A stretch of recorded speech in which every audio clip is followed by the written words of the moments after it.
heart of Neo-Tokyo, where cherry blossoms met neon lights and ancient traditions clashed with futuristic innovation, a gentle breeze stirred the silence of the city's early morning. On the rooftop of an old building, standing defiantly against a backdrop of glittering skyscrapers, a lone figure moved with grace and power. Arashi Kurosawa. His body glistened with sweat, each motion calculated and precise, echoing the teachings of old martial traditions. He spun through the air, landed on the cracked tiles with a perfect stance, and exhaled slowly. The city below didn't pause, but he did, just for a second, to pull a small photo from his wallet. Two figures smiled from the picture, himself and Sayuri Tensho, the girl who changed everything. The message on his smartwatch blinked. "Come to the lab. I need you. Sayuri." A smirk curled on his lips. No matter how chaotic his world became, when she called, he came running. Sayuri's lab was nestled deep inside a government-funded biotech facility that claimed to specialize in medicinal advancements. But Sayuri's work, it was different. It danced on the edge of what was ethical, what was human. She stood in front of a glowing vial, the liquid inside swirling with an ethereal blue light. Her lab coat hung loosely on her shoulders, hair tied back messily, eyes wild with excitement and exhaustion. Her assistant Kage paced nearby. "You're not seriously thinking of testing this already, are you?" Kage asked, her voice tinged with concern. Sayuri didn't respond. Her gaze was fixed on the vial.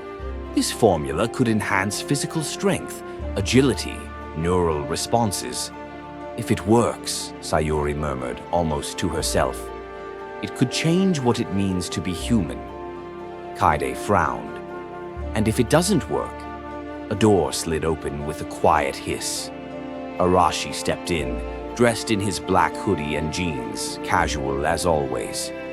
"If it doesn't work," he said with a crooked grin, "I die a tragic death in your arms." "Worth the risk." Sayuri turned, the seriousness in her eyes giving way to something softer. "You always know when to make an entrance," she said, "and you always know when to make science sexy." Katie rolled her eyes. "Seriously, get a room." That night, in the safety of the lab's underground chamber, Arashi stood bare-chested beneath the sterile lights. Electrodes clung to his skin, each beep of the monitors syncing with the rhythm of Sayuri's heartbeat. She held the syringe delicately, staring at the glowing serum within.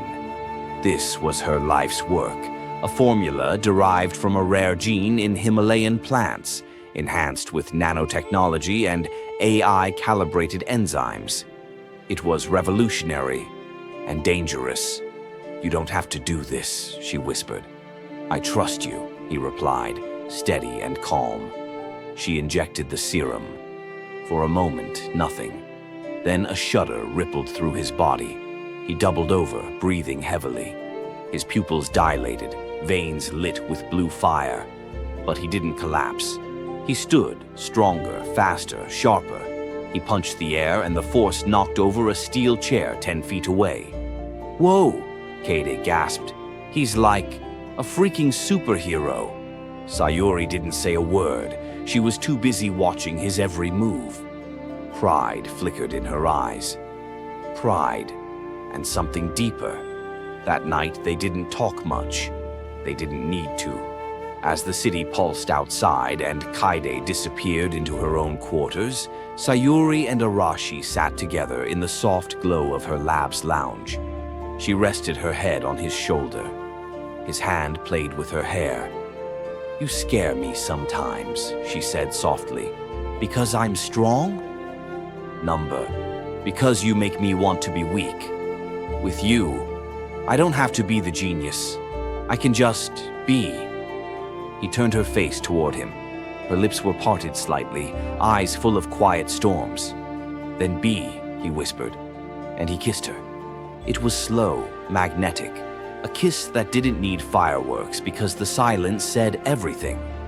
Their bodies leaned into each other naturally, years of tension unraveling in one moment of surrender. She melted into him like she belonged there, like she always had. Outside, high above, a tiny black drone hovered silently, recording every detail through an infrared lens. Far across the city, inside a dimly lit control room filled with monitors and the faint sound of breathing machines, a man stood watching. Ray Jin. He was tall, clothed in a sleek black coat, silver hair tied back, and a cybernetic eye glowing faint red. His gaze was emotionless, calculating. "So the girl has succeeded," he muttered. "Activate Operation Shadowfall." A group of cloaked figures nodded behind him. "The serum will belong to us soon." The next morning came too quietly. Sayuri woke up in bed alone, sunlight casting gold across her white sheets.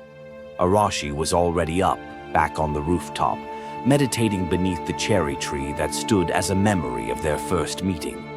She watched him for a moment, admiring the way his strength moved with peace. Then, just as she turned to prepare for the day, her lab's emergency alarm flickered. Her laptop blinked, unauthorized data access. Sayuri's heart sank. "Kage," she called.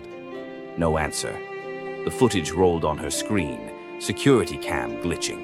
A figure in black slipping past guards, a shadow in her lab. Then the lights flickered and went out,